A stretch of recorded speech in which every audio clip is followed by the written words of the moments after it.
నుంచి వెళ్ళాలి అని చెప్తోంది. ఒకవేళ ఇక్కడ కనుక ఈ సీ మైన్స్ పేలాయి అనుకుందాం, ఒక్కటి పొలి కొట్టుకు వెళ్ళిపోయి ఎక్కడో పడ్డాయి అనుకుందాం, అంటే ఇక్కడ దాదాపుగా 3000 పైచిలకు నౌకలు ఉండిపోయి అనేది వినిపిస్తున్న మాట కదా ఇక్కడ ఈ ప్రాంతం గురించి మాట్లాడుకుంటే. అలాంటప్పుడు ఏమవుతుంది, ఫర్ సపోజ్ ఒక వెషల్ ఇలా వెళ్ళింది, ఇలా వెళ్తుంది అనుకుందాం, ఇక్కడెక్కడో ఉంది, లేకపోతే ఇక్కడెక్కడో ఉంది, ఇలా వెళ్తుంది, ఇక్కడెక్కడో సీ మైన్స్ పెట్టారనుకుందాం, ఆ సీ మైన్స్ పేలాయి అనుకుందాం. ఫర్ సపోజ్ వాళ్ళు పెట్టినవి కాకుండా అఫ్కోర్స్ వాళ్ళు పెట్టినవే వాళ్ళకి తెలియకుండా కట్ ఆఫ్ అయిపోయి, అంటే అక్కడున్న అలల తాకిడి కారణం కావచ్చు, లేకపోతే వివిధ కారణాల రీత్యా ఒకవేళ ఆ సీ మైన్స్ తెగిపోయి ఎక్కడికైనా వెళ్ళి పడుంటే అవి కనుక ఆ నౌకలతో ఇక్కడ పేలిపోయింది అనుకుందాం, నౌక ఏమవుతుంది, అది ఆయిల్తో వెళ్ళే నౌక, ఆ ఆయిల్ అంతా పూర్తిగా ఈ పర్షియన్ గల్ఫ్లో చిమ్ముతుంది, అంటే నేల మీద ఒక తెట్టుల తేలిపోతుంది, ఒక తెట్టుల పూర్తిగా ఒక పొరల ఏర్పడిపోతుంది ఇక్కడ ఈ ప్రాంతం మీద. అండ్ దీనికే పరిమితమా? కాదు, ఏకంగా ఏం జరుగుతుంది, ఇదిగోండి ఇలా ఉంటుంది కదా, ఇక్కడ ఆగిపోతాయి కదా ఇవన్నీ. ఆ మంటలు ఆ నౌక కనుక తగలబడింది అనుకుందాం, ఆ మంటలు వీటికి కూడా అంటుకుంటాయి. అండ్ ఆ మంటలు వీటికి కూడా అంటుకుంటే ఏమవుతుంది, అండ్ వీటికే కాదు, ఈ ప్రాంతంలో ఉన్న ఈ తీర ప్రాంతంలో ఉన్న పోర్ట్ సిటీస్ కావచ్చు, పోర్ట్లకు కావచ్చు మంటలు అంటుకుంటాయి. అండ్ అది కనుక విస్తరించింది అనుకుందాం, ఖర్గ్ ఐలాండ్ వరకు వెళ్ళింది అనుకుందాం, ఖర్గ్ ఐలాండ్ వరకు వెళితే పరిస్థితి ఏంటి, ఇగో మీరు చూడొచ్చు ఇక్కడ చిన్న చిన్న ఐలాండ్స్, ఖర్గ్ ఐలాండ్, ఇగో మీరు చూడొచ్చు ఇది ఖర్గ్ ఐలాండ్. ఒకవేళ ఇక్కడ వరకు వెళ్ళాయి అనుకుందాం, ఇక్కడ వరకు మంటలు వెళ్ళాయి అనుకుందాం, పరిస్థితి ఏంటి, ఇరాన్ కీలక చమురు క్షేత్రం కదా ఇది, అండ్ ఇది తగలబడిపోయే అవకాశం ఉంటుంది కదా. అండ్ అప్పుడు ఇరాన్ చూస్తూ ఉండుకుంటుంది, ఇంత దాడి జరిగిన తర్వాత ఇదే జరిగితే ఆ ప్రమాదం కువైట్ నుంచి coastal area, Saudi Arabia, Bahrain, ఖతార్తో పాటు యుఏఈ వీటి మీద కూడా పడుతుంది. కాబట్టి ఇది కేవలం ఇక్కడికి మాత్రమే పరిమితం కాదు. ఒకవేళ దాడి అనేది జరిగిందనుకోండి, లక్షల కోట్ల ఆయిల్ అనేది నీటిపాలైపోతుంది. దాంతోపాటు ప్రపంచానికి పెనుముప్పు, సముద్ర జలాలు ఇప్పటికే కలుషితం అవుతున్నాయి. అండ్ ఇప్పుడు ఈ ఆయిల్ కూడా లీక్ అయింది అనుకోండి, ఫర్ సపోజ్ ఈ నౌకలన్నీ కాలితాయి, అప్పుడేమవుతుంది, ప్రపంచానికి ఇంధన సంక్షోభం వస్తుంది. ఖతార్ లాంటి ప్రదేశాలు ఇక్కడ గ్యాస్ ఉంటుంది, గ్యాస్ని ప్రొడ్యూస్ చేస్తూ ఉంటుంది కదా, కాబట్టి ఖతార్ కనుక ప్రమాదంలో పడింది అనుకుందాం, ఇదిగోండి ఖతార్ ప్రమాదంలో పడితే గ్యాస్కి మనకి ముప్పు వస్తుంది. కువైట్ కావచ్చు, బహ్రెయిన్ కావచ్చు, వీటికి సంబంధించి మాట్లాడుకునే క్రమంలో ఇవి ఇబ్బంది పడతాయి.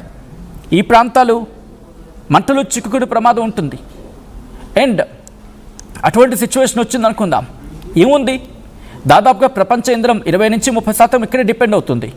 అండ్ మన భారత్ కావచ్చు, చైనా, దాంతోపాటు Japan, subject to the correction, అలాగే సౌత్ కొరియా, ఇక్కడి నుంచి దాదాపుగా ఫర్ సపోజ్ ఒక 100 లీటర్ల ఎనర్జీ వెళ్ళింది అనుకుందాం, పెట్రోల్ కావచ్చు, డీజిల్ కావచ్చు, ఆయిల్ వెళ్ళింది అనుకుందాం, దీంట్లో 75% China, Japan, India, South Korea వీటికే కావాల్సి ఉంటుంది. అంటే మన భారతదేశంతో పాటు చైనా తీవ్రమైన ఇబ్బంది ఎదుర్కొంటుంది. కాబట్టి ప్రపంచానికి పెనుముప్పుగా మారే అవకాశం ఉంది. ఈ ప్రమాదం ఆ స్థాయికి వెళ్ళిపోయే అవకాశం ఉంది. వాళ్ళు అరుచుకుంటోంది కూడా దీని గురించి అనేది వినిపిస్తున్నమాట. ఒకరేమో అలా అంటారు, ఒకరేమో ఇంకోలా అంటారు. ఎక్కడ కూడా ఈ పంచాయతీ తగ్గటం లేదు. ఇది ఒక విధంగా మాట్లాడాలంటే. సో ఇప్పుడున్న సిచ్యువేషన్లో వెంటనే తెరవకపోతే కనుక ప్రమాదం చాలా తీవ్రంగా వెళ్ళే అవకాశం ఉంది. అది ఎంత తీవ్రతకు వెళ్ళిపోతుంది అనేది మనం ఊహలకు అందని పరిస్థితి. మరి ముఖ్యంగా ఒక్కసారి ఇక్కడ మీకు మ్యాప్లో చూపించే ప్రయత్నం చేస్తాను. ఇదిగోండి, ఇది పాకిస్తాన్ కదా, ఇక్కడ ప్రజెంట్ డిస్కషన్స్ జరుగుతున్నాయి. ఇస్లామాబాద్ వేదికగా ప్రస్తుతం డిస్కషన్స్ జరుగుతున్నాయి, ఇస్లామాబాద్ వేదికగా. అండ్ ఇదంతా కూడా పూర్తిగా కంట్రోల్లో ఉంది. అండ్ ఆఫ్ఘనిస్తాన్ నుంచి ఆ థ్రెట్ ఉండడంతో వీళ్ళు ఇంకా చాలా సెక్యూర్గా ఉన్నారు. అండ్ దాంతోపాటు ఇప్పుడు ఇండైరెక్ట్ డిస్కషన్స్ జరుగుతున్నాయి వీళ్ళిద్దరి మధ్య. అండ్ దేని గురించి అడుగుతోంది, ఇదిగోండి, పాకిస్తాన్కి కూడా అవసరం. ఎందుకంటే ఇరాన్ నుంచి ఒకవేళ ఇది సక్సెస్ అయితే ఇరాన్ నుంచి వాళ్ళకి కూడా ఆయిల్ దక్కే అవకాశం ఉంటుంది. అండ్ ఇప్పుడు దీనికోసం ఏం చేస్తున్నారు తెలుసా, ఒక ఆల్టర్నేటివ్ రూట్స్ని ప్రపంచాలు ప్లాన్ చేస్తున్నాయి. గ్రీస్ నుంచి ప్లాన్ చేసి అక్కడి నుంచి ఇదిగోండి ఇజ్రాయిల్ నుంచి సౌదీ అరేబియా, సౌదీ అరేబియా నుంచి యుఏఈ, యూఏఈ నుంచి సీదా మళ్ళీ ముంబై ఇలా వచ్చేందుకు ఆయిల్ రూట్ని వాళ్ళు ప్లాన్ చేస్తున్నారు అనేది. దట్ షోస్ మన ఇంటెన్సిటీ, అంటే దాని ప్రకారం అర్థం చేసుకోవచ్చు ఎటువంటి డిస్కషన్స్ అక్కడ జరుగుతున్నాయి అనేది. మొత్తంగా చెప్పాలంటే ఇక్కడ బిగ్ డిస్కషన్ జరుగుతోంది ఈ రెండు దేశాల మధ్య కూడా. కానీ పంచాయతీ ఎక్కడ ప్రారంభమైంది అంటే కనుక హార్మోజ్ విషయంలో.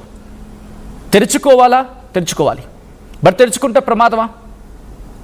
తెరుచుకుంటే ప్రమాదం కాదు, అక్కడున్న సీ మైన్స్ని పట్టించుకోకపోతే ప్రమాదం. ఇరాన్కి తెలుసా సీ మైన్స్ ఎక్కడ పెట్టిందో? 6,000 సీ మైన్స్ పెట్టాయి అనేది, 6,000 సీ మైన్స్ ఉన్నాయనేది కొన్ని లెక్కలు చెప్తున్నమాట. But is it so? అవన్నీ అక్కడే ఉన్నాయా, లేకపోతే తెగిపోయి ఎక్కడికైనా కొట్టుకు వెళ్ళిపోయాయా? వీరు చెప్తున్నట్టుగా తలార్ దగ్గర మాత్రమే ఉన్నాయా? అంటే తలార్ దగ్గర మినహాయింపు ఉందా, అక్కడి నుంచి వచ్చే అవకాశం ఉందా? బట్ బియాండ్ ద మాట్లాడుకోవాల్సిన పరిస్థితి ఉందా? మొత్తంగా చూస్తే కనుక ప్రస్తుతం హాట్ డిస్కషన్ జరుగుతోంది. ఇద్దరికిద్దరు మాటల తూటాలు పేల్చుకుంటూ ఉన్నారు. ఫర్ సపోజ్ ఒక్క మాటలో చెప్పాలంటే ఈ డిస్కషన్ పూర్తిగా హార్మోజ్ వైపు వెళ్ళిపోయింది అనుకోవడంలో అతిశయోక్తి లేదు. దాని తర్వాత మిగిలిన అంశాలు ఇంతవరకు Lebanon front of the table, అంటే లైన్లో ఫ్రంట్లో ఉందనుకుంటే ఇప్పుడు ఆ ప్లేస్ని ఈ హార్మోజ్ జలస్ అని రీప్లేస్ చేస్తుంది అనుకోవడంలో అతిశయోక్తి లేదు. ఒక్కసారి ఆ విజువల్స్ మీరు చూడడం జరుగుతోంది, ఎటువంటి పరిస్థితులు ఉన్నాయనేది. ఈ కథను మిమ్మల్ని కాస్త కలవరపరచచ్చు, అయితే మిమ్మల్ని కలవరపడి గురి చేయడం ఆర్టీవీ ఉద్దేశం కాదు. కానీ ఇటువంటి కథనాలు చూసినప్పుడు కాస్త కలవరపడి గురే అవకాశం ఉంటుంది కాబట్టి దీనికి సంబంధించిన జాగ్రత్తలు తీసుకోవాలని ఆర్టీవీ సూచించడం జరుగుతోంది. This is disturbing content, video description is highly advised. ఒక్కసారి ఆ విజువల్స్ చూద్దాం.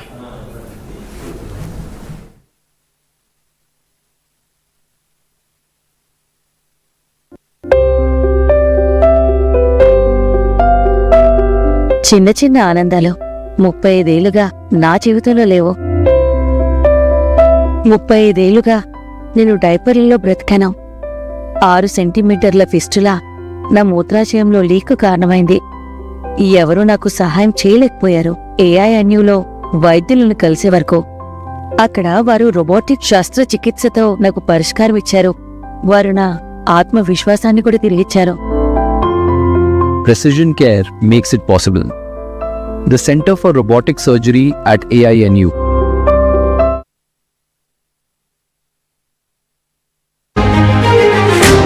ఈరోజు టాక్స్లో కీలకంగా మధ్యవర్తిత్వంగా ఉంటున్న సందర్భంగా